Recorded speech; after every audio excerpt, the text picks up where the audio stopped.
Hey guys, this is OddOneGaming. This is going to be another Raid Shadow Legends video. So we're gonna have some change of plans today. I was supposed to post a video about the crazy Hydra team that I've prepared and I've been testing for the last few days, but I will be doing that tomorrow because guess what? Let's get some drum rolls. We have a fusion. We have a fusion announcement. Let me just make myself a little bit smaller so you can read what it says here. So on Thursday, October 27th, we're planning to launch a fusion event of a new champion, Morrigan. So basically, this is going to be a classic fusion, which means we're gonna have four epics and 16 rares that we're gonna fuse. We don't know yet if it's gonna be same rares, same epics, whatever, but I guess we're gonna find out. Basically, it's gonna be a undead. Obviously, that's what we get on Halloween's always, undead. Legendary support champion of magic affinity. So they say like this: Morrigan will be a great help in battles versus both bosses and champions. With the A1, she attacks one enemy and places decreased speed debuff on them. Having a reliable decreased speed on A1 is always great against bosses like Iron Twins, Hydra, and Doomtower bosses. They're correct so far. Using the A2, Morrigan steals all buffs from the target enemy and places True Fear debuff on all enemies after. Sounds interesting for Arena, I'm not sure about that. If the enemy is a boss, you'll place decreased accuracy. Okay, decreased accuracy, straight up Iron Twins or Hydra.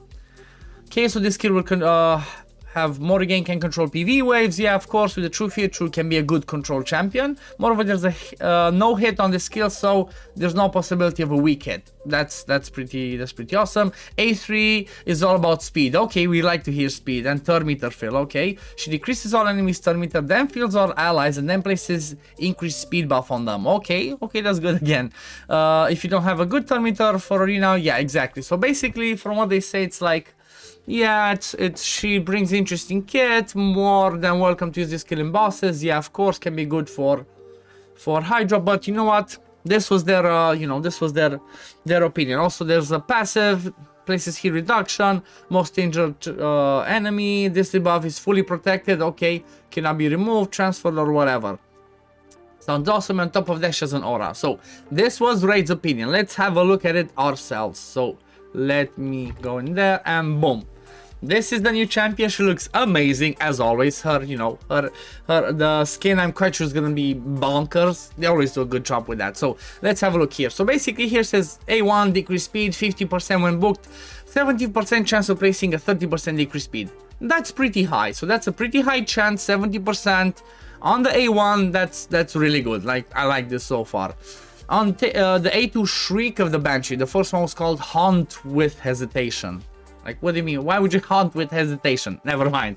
The A2, Shriek of the Banshee, has a 75% chance of stealing all buffs from a target enemy. After booked, it goes to 100% chance. Also has a 100% chance of placing True Fear debuff on all enemies for 2 turns. So you remove you remove all buffs from a champion, then place True Fear again. Like they said, it's good for wave control, maybe in Arena, but I'm not sure. Let's see what the rest says. Then it also says we'll place a 50% decreased accuracy debuff for 2 turns instead if the target is a boss, and then can be booked down to a 3-turn cooldown. Well, honestly, this one looks like straight up Hydra from my point of view. Okay, it's in case there's not buffs happening there, it's straight up AoE decreased accuracy, which honestly, from what I'm gonna show on the video tomorrow, decreased accuracy is extremely good for the sake of Hydra, and obviously Iron Twins if you're trying to resist the debuffs, the Iron Brand. But for the sake of Hydra, I feel like this is gonna be good. Then the A3, Velocimancy, interesting word, has a 75% chance of decreasing the turn meter of all enemies by 20%. Okay, that sounds pretty good. Fills the turn meter of all allies by 20% and places a 30% increased speed buff on all allies for 2 turns. This goes up to 100% chance and it goes down on a 4-turn cooldown. Honestly, this one looks like a lowered down version of Lysandra. I don't have a Lysandra. This scale looks like it's gonna be amazing. And even though the pushing by the turn meter part does not work, on a 4-turn cooldown, I could see this being used for the sake of Hydra again. But at the same time, good for the sake of Arena because she has a, increased speed, ally speed in all battles by 19%. 19% is not the biggest aura in the game, but if you don't have a better one, you're definitely gonna use her. You use her, you start with the A3, push back the turn meter, push your turn meter forward, place increased speed on yourself. That's pretty good. Or you can try and start with the A2, but it's what, how do I say this? She's not crazy for arena. She's decent. I feel like she's a decent champion for the sake of progress, and maybe even really good champion for the sake of Hydra. I'm definitely gonna test her out in Hydra because I'm gonna go for her.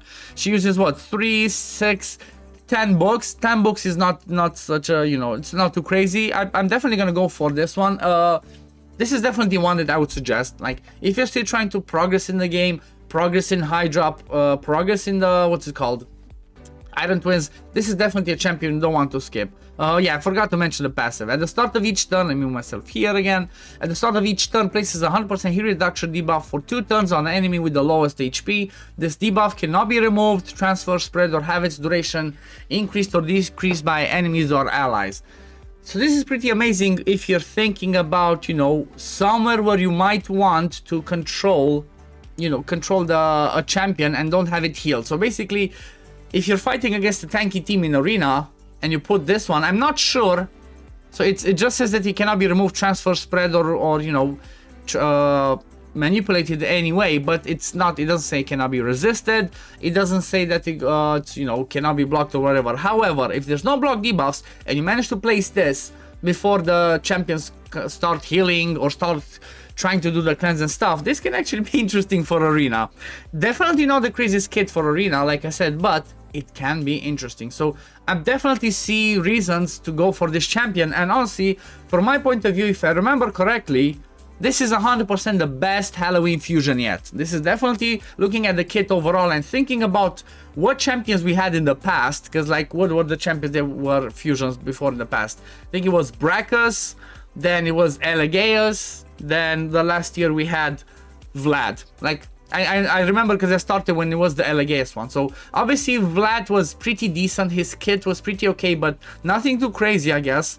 The Elegaeus, again, Elegaeus is just a champion that, I don't know, really niche place in Faction Wars for 21. That's about it. And then Brackus, like, yeah, okay, Brackus is a good DPS, but still nothing too crazy compared to what other champions are in there. So from my point of view, Morrigan is definitely the best Halloween fusion that they've released so far. Leave it in the comments below if you agree or disagree with me, but like I said, I definitely believe this is a good champion because her kit is good for overall. Like, she's not a crazy specialist for something specific, but she brings a little bit of everything. So she's good progress, good wave control, good for Hydra, good for Doom Tower, good for arena. The only place that maybe she doesn't bring much is the Demon Lord.